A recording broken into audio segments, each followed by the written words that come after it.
But the flames spread, and I knew this was a big accident. The crew urged us to stay calm, but more and more people moved to the front. The crew said, "Please sit down, please don't take your luggage." But the people kept coming forward.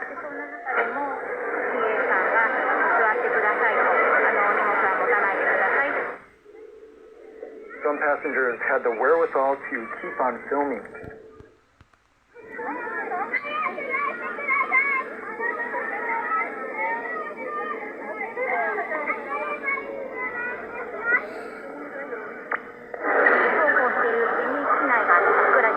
The inside of the plane became pitch dark. The fire was getting bigger and bigger, and it got hot.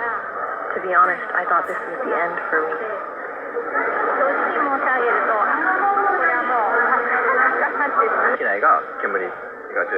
The plane was filled with smoke. The crew told us the doors in the center and the back couldn't be opened, so we all got out of the plane from the front.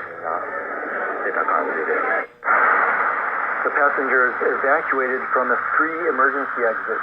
The last person got out at 6:05 p.m. This is the first photo I took after getting out. It looks right.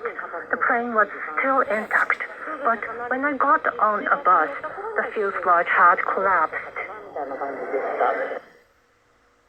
Earlier, Jin Otani spoke with Yotsumoto Jung at Haneda Airport. What has it been like there today?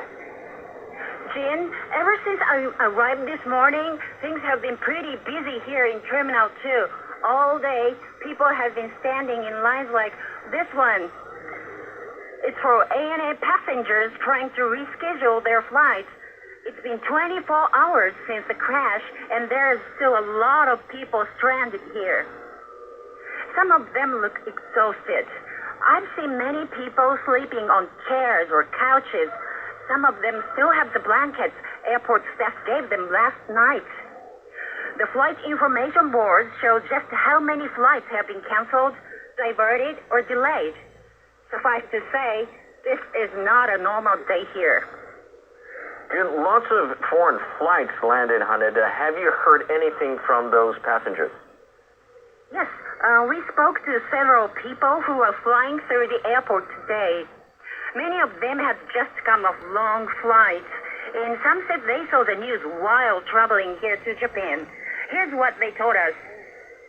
Everybody was shocked, and of course, it's not a common thing, especially in Japan, because everything's so organized. And so yeah, we had a bit of apprehension of how it was going to be when we got here, but everything went smoothly, so I can't complain. I was really scared because it was yesterday, and today I had to take a flight, so I thought that maybe it will be dangerous or there will be a lot of delays. But I don't know, now that I'm here, I see that there's a lot of delays and a lot of people, but right now I think that everything's going pretty okay. As you heard there, many felt better once they got here. Signs are telling those with canceled flights exactly where to go, even if it means a long line. But it might take some time before things feel normal again here. The wreckage is still sitting outside on the runway. Many have been going upstairs to the balcony deck to look at the damage. It won't be cleared away until officials finish their investigation. Until then, many of those coming to Haneda will see and remember what happened here.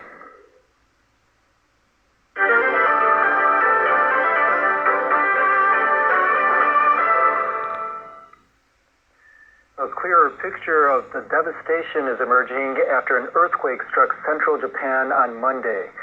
73 people have been confirmed dead and more than 300 were injured. Police say they've received around 130 calls for rescue, including for those trapped under collapsed houses.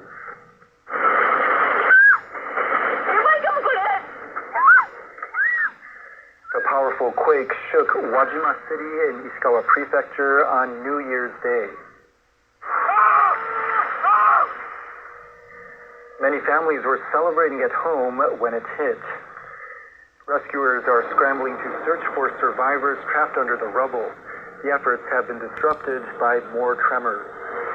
On Wednesday, some 20 workers were trying to rescue a woman believed to be trapped under a house when a magnitude 5.5 quake struck shortly before 11 a.m.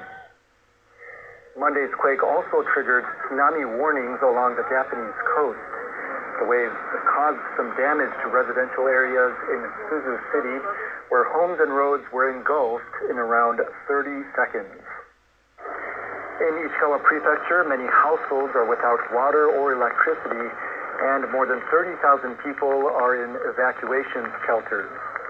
Some roads have been cut off, obstructing the delivery of relief supplies.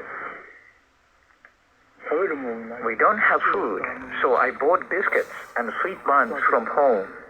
The hardest thing is how to deal with the cold. I think everyone needs a stove that doesn't use electricity. Officials are warning people of the potential for more tremors over the next 7 days or so. The meteorological agency says some of the quake-hit areas are now at risk of landslides because of ongoing rainfall.